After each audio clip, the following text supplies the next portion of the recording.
देख रहे हैं नेटवर्क 33 राजकुमार के साथ। तो चलिए बढ़ते हैं आज की कहानी की ओर। उस शाम मैं बाजार से वापस घर लौट रहा था। रास्ते में गांव के मुखिया जी मिल गए। उन्होंने मुझे देखते ही कहा, अरे सुशील जी, बड़ी लंबी उम्र है आपकी।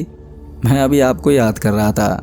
वो क्या है कि अगले महीने में 10 तारीख को बिटिया की शादी है, तो सारा इंतजाम आप ही को करना होगा। इस पर मैं मुस्कुराता हुआ बोला, यह भी कोई कहने की बात है महाराज, सब कुछ अच्छे से हो जाएगा, आप निश्चिंत रहें। फिर यहाँ वहाँ की बातों में कब वक्त गुजर गया पता ही नहीं चला। फिर जब मेरी नज़र घड़ी पर गई तो मैंने देखा कि रात के 12 बजने वाले हैं। मैंने तुरंत ही मुखिया जी से इजाज़त ली और उसी वक्त घर की तरफ निकल गया। मैं घर ही जा रहा था कि मुझे रेलवे फाटक के बीचों बीच एक आदमी लेटा हुआ नजर आया। मुझे लगा कि कोई शराबी शराब पीकर पड़ा हुआ है, तो मैं उसे ट्रैक से हटाने के लिए उसके पास गया और उसे आवाज़ देते हुए बोला, अरे भाई, इतनी पीते ही क्यों हो यार, जब झेली नहीं जाती तो।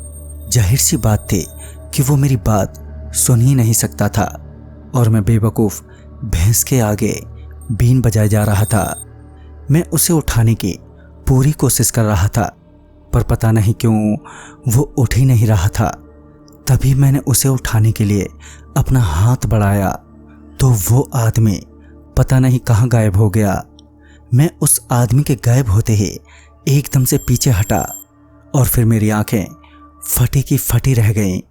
दरअसल अब मेरे सामने चारों तरफ सिर्फ सुनसान और वीरान जगह थी। वहाँ पर अब ना तो कोई रेलवे ट्रैक था और ना ही कोई दूर दूर तक घर था। अब मैं बहुत घबराने लगा। मेरी तेज सांसों के साथ मेरा शरीर भी थरथराए जा रहा था। मुझे डर की वजह से अब रोना आ गया था। मेरी समझ नहीं आ रहा था कि मैं किस जगह आ गया हूँ और फिर जाऊँ तो जाऊँ किधर। अभी मैं घबराते हुए इधर उधर ही देख रहा था कि तभी मुझे ट्रेन की हॉर्न सुनाई दी और उस हॉर्न के साथ साथ दूर से आती हुई एक रोशनी भी। मुझे लग ही नहीं रहा था कि वो ट्रेन आ रही है। बस मैं अभी उस रोशनी की तरफ देख ही रहा था कि तभी किसी ने मेरा कॉलर पकड़कर खींच लिया और मैं वहीं पर नीचे गिर पड़ा। तभी मैंने देखा कि मुखिया जी मेरे सामने खड़े हैं और वो ट्रेन मेरे सामने से गुजर रही है। तभी मुखिया जी ने मुझे डांटते हुए कहा, तू पागल वागल तो नहीं है जो रेलवे लाइन के बीचों बीच खड़ा था? अभी कुछ हो जाता तो? मैंने मना किया था ना तेरे को यहाँ से जाने से। खैर मैं कराते हुए धीरे से उठा और चलते चलते उन्हें सारी बात बताई। तो मुखिया जी ने बताया कि यहाँ ट्रैक पर आए दिन हादसे होते ही रहते हैं और उनकी आत्माएं अकेले आदमी पर हावी हो जाती हैं और उन्हें पता ही नहीं चलता है कि वो कहाँ खड़े हैं और ऐसे ही उनकी मौत हो जाती है। वो तो अच्छा था कि मैं यहाँ से गुजर रहा था, नहीं तो मालूम नहीं तेरे साथ क्या हो जाता।